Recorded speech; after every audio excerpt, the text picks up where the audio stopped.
শুক্রবার মুসলিম উম্মার সাপ্তাহিক উৎসবের দিন। আর যাদের সম্পদ নেই অর্থাৎ গরিবদের জন্য হজের দিন। জুমুয়ার নামাজের সম্মানে এই দিনকে ইয়াউমুল জুমুয়া বলা হয়। মহান আল্লাহ তাআলা নভমণ্ডল, ভূমণ্ডল ও গোটা জগৎকে 6 দিনে সৃষ্টি করেছেন। এই 6 দিনের শেষ দিন ছিল জুমুয়ার দিন। এই দিনেই হযরত আদম আলাইহিস সালামকেও সৃষ্টি করা হয়। এই দিনেই তাকে জান্নাতে প্রবেশ করানো হয় এবং এই দিনেই তাকে জান্নাত থেকে পৃথিবীতে নামিয়ে দেওয়া হয়। সপ্তাহের গুরুত্বপূর্ণ এই জুমুয়ার দিনে মসজিদে গিয়ে 4 রাকাত নফল নামাজ পড়া মুস্তাহাব। রাসূলুল্লাহ সাল্লাল্লাহু আলাইহি ওয়াসাল্লাম বলেন, জুমুয়ার দিনে মসজিদে গিয়ে 4 রাকাত নফল নামাজ পড়লে ওই নামাজির জানমাল, সন্তান, পরিজন এবং দুনিয়া ও আখিরাতের সম্পদ আল্লাহ তাআলা অনিষ্ট থেকে রক্ষা করবেন।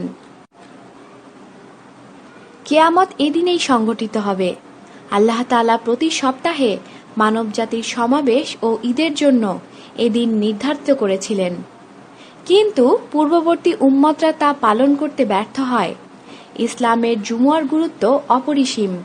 স্বয়ং আল্লাহ পাক কোরআনে পাকে ইরশাদ করেন, হে মুমিনগণ, জুমুয়ার দিনে যখন নামাজের আজান দেয়া হয় তখন তোমরা আল্লাহর স্মরণের উদ্দেশ্যেও দ্রুত ধাবিত হও এবং ক্রয় বিক্রয় ত্যাগ করো। সূরা জুমুয়া আয়াত নং 9। তাই জুমুয়ার আজানের আগেই সব কর্মব্যস্ততা ত্যাগ করে জুমুয়ার নামাজের জন্য প্রস্তুতি গ্রহণ করে মসজিদে গমন করা সকল মুসলমানের ঈমানী দায়িত্ব। এদিনে এমন একটি সময় রয়েছে যখন মানুষ যে দোয়াই করে তাই কবুল হয়। এই দিনের বিশেষ কিছু আমল রয়েছে যা হাদিস দ্বারা প্রমাণিত। জুমুয়ার রাত, বৃহস্পতিবার দিবাগত রাত ও জুমুয়ার দিনে নবী করিম সাল্লাল্লাহু আলাইহি ওয়াসাল্লামের প্রতি বেশি বেশি দরুদ পাঠের কথা বলা হয়েছে। এমনিতেই যে কোনো সময়ে একবার দরুদ শরীফ পাঠ করলে আল্লাহ তাআলা পাঠকারীকে 10টা রহমত দান করেন এবং ফেরেশতারা তার জন্য 10 বার রহমতের দোয়া করেন। সুবহানাল্লাহ।